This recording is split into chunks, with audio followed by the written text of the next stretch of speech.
che c'hai? Niente. L'hai chiuso? Ci sta. Non avrebbe preso un colpo d'aria?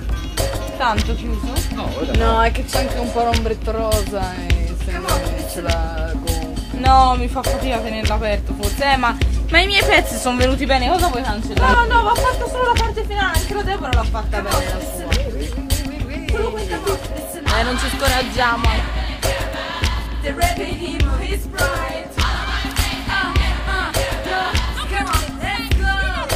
Tell us what has become of his life. He has so many people who loved him. He's the victim of paparazzi business now. He's tired of being the victim of fate. Come on, listen up. Babbo, tienilo il primo pezzo mio era perfetto. The rapid him of his pride.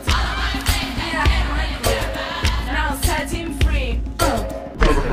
ragazzi. È come se no. Visible cause they ignore him.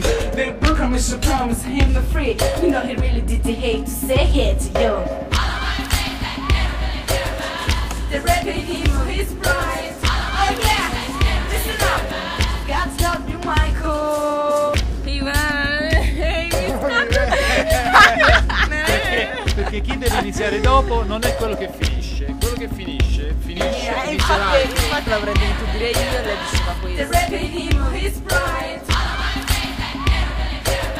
Liberty for him now. Life, he has so many people who love him. He's the victim of paparazzi business now. He started being the victim of fate. Dai, ma me ne ha coperto tutto però. No, la Deborah me l'ha coperto tutto. Perché? Ho detto le parole queste. E tranne paparazzi. Ho detto life, film, paparazzi. Me ne dici tutte. The rapid him of his pride. Vieni, che va bene. Ma che dove andare? Ma quale? Chi dei due? Ah, è tutto dall'inizio? Dai, è l'ultima. They don't really care about us. They don't really care about him. They don't really care about us.